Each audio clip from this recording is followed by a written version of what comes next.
Kosto e lartë, por përfitime të mëdha ekonomike dhe artistike nga Eurovision në Basel.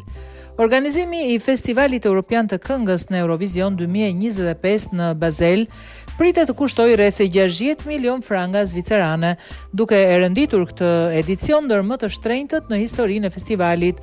Këto kosto do të ndahen midis qytetit Baselit, korporatës zvicerane të transmetimeve SRG dhe Unionit Evropian të transmetimeve EBU, shkruan SRF. Megjithse shifra është e lartë, ekspertët theksojnë se përfitimet potenciale ekonomike për qytetin janë po aq të mëdha, bazuar në një studim të ngjashëm nga Eurovision 2023 në Liverpool. Baseli mund të përfitojë rreth 60 milion franga vlerë të shtuar përmes turizmit, mikpritjes, shitjeve me pakicë, logjistikës dhe teknologjisë.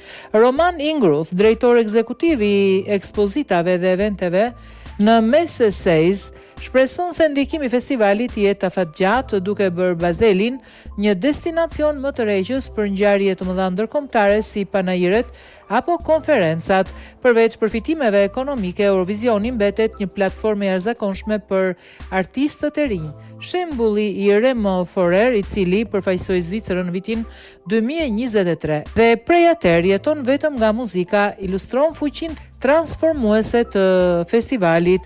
Artistët marrin në ekspozim para rreth 150 milion shikuesve dhe përfitojnë nga rjetëzimi në industrinë muzikore ndërkombëtare. Eurovisioni është një trampolinë e vërtet për artistët, ka thënë komentatori Sven Epinei, duke përmendur edhe rastin e Ana Rossinelli, e cila ndërtoi karrierën e saj muzikore pas pjesëmarrjes në vitin 2011. Edhe pse kosto është e madhe, Eurovision në Basel shihet si një investim strategjik me përfitime që shkojnë përtej një natë spektakli, nga rritja e profilit të qytetit deri tek promovimi i talenteve të reja në arenën ndërkombëtare.